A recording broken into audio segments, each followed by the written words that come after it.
কোলাঘাটের রূপনারায়ণ নদীতে ডুবে গেলেন রেলের কাজ করতে আসা এক কর্মী।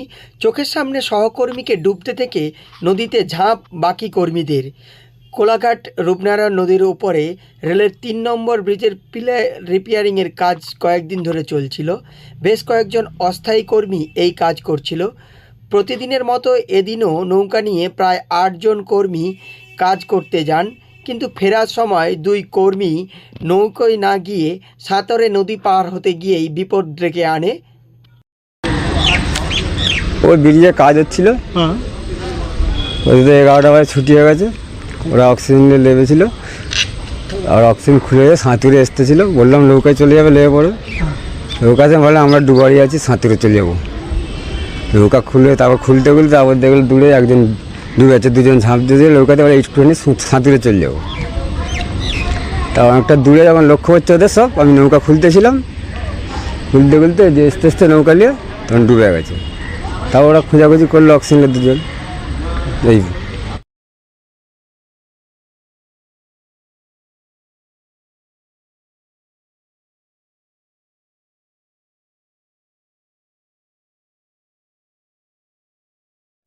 কোলাঘাটের রূপনারায়ণ নদের উপর ৩ নম্বর রেল ব্রিজে পিলার মেরামতের কাজ চলছিল।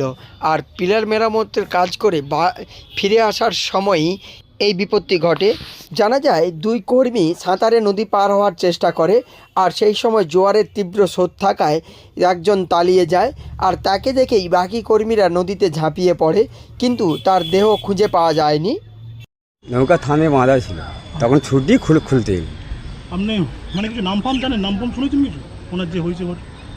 না, ওদের বাইরে ওই মানে কিসের কাজ করছো, কাজটা কিসের করছো? ফার্ম রিপেয়ারিং হচ্ছে নিচে। আচ্ছা, ওরা ইচ্ছা করে সাঁতুরে আসবে আর কি, নৌকাতে আসবে খুলে আর নৌকা খোলকে লাগাও, খুলে নিয়ে এসো, আমরা সাঁতুরে। জেলে মাঝিদের নৌকো নিয়ে খোঁজাখুঁজি শুরু হলেও ওই অস্থায়ী রেলকর্মীর দেহ পাওয়া যায়নি। বিভিন্ন সূত্র থেকে জানা যায় ওই অস্থায়ী রেলকর্মীর বাড়ি রাজস্থানে, নাম রাজকুমার, বছর 36-এর যুবক, কিন্তু এই নদী সাঁতারে পার হতে গিয়েই বিপদ ডেকে আনে। রেল ব্রিজের কাজ মেরামতি থেকে ফিরে আসার সময় এই বিপদ ঘটে, আর তাতেই তার কর্মীদের মনোবল অনেকটাই ভেঙে গিয়েছে। ঘটনাস্থলে পৌঁছায় কোলাঘাট থানার পুলিশ, কিন্তু এখনও পর্যন্ত ওই রেলকর্মীর দেহ পাওয়া যায়নি। পূর্ব মেদিনীপুর জেলার কোলাঘাট থেকে সৈকত সিংয়ের রিপোর্ট, লোকাল 18 বাংলা।